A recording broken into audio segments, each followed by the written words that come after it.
పట్టణ మరియు పరిసర ప్రాంత ప్రజలకు మెరుగైన వైద్య సేవల కోసం దూర ప్రాంతాలకు వెళ్లకుండా ఇప్పుడు మన పొదిలి పట్టణంలోనే మెరుగైన వైద్య సేవలు అందిస్తున్నారు.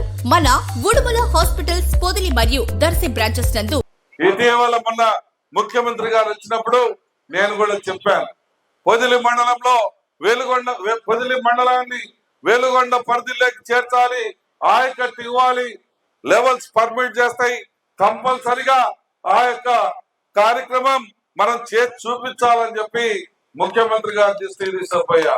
ముఖ్యమంత్రి గారు కూడా సానుకూలంగా స్పందించి నేను పెట్టిన లెటర్ ని ఫార్వర్డ్ చేయమని నాకు ఈ రోజే రిప్లై కూడా ఇచ్చున్నారు. మీకు నా సెల్ లో ఉంది, ప్రెస్ వాళ్ళు కావాలంటే చూపిస్తా. చేయాలన్నటువంటి చిత్తశుద్ధి తపన ఉండాలి. మనల్ని ఎన్నుకున్నందుకు మన ప్రాంతానికి ఏమి చేశామన్నటువంటి ఆలోచన ఉండాలి. ఎంతకాడికి మేమేం చేసుకున్నాం, మేమేం బాగుపడ్డాం, మేము ఎంతవరకు తిన్నాం, ఈ ఆలోచనలతో పబ్బం గడుపుకొని 5 ఏళ్ళు మన నియోజకవర్గాన్ని సంకరాకించిన మాట వాస్తవం. ఈ విషయాన్ని ఇకనైనా గమనించండి, ఇకనైనా మీరు కళ్ళు తెరవండి, ఇకనైనా మీరు వాస్తవాలు తెలుసుకోండి.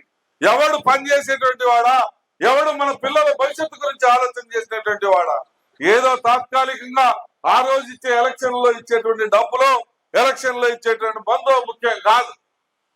జీవితాంతం మన భవిష్యత్తు గురించి ఆలోచన చేయటం అనేది ముఖ్యం.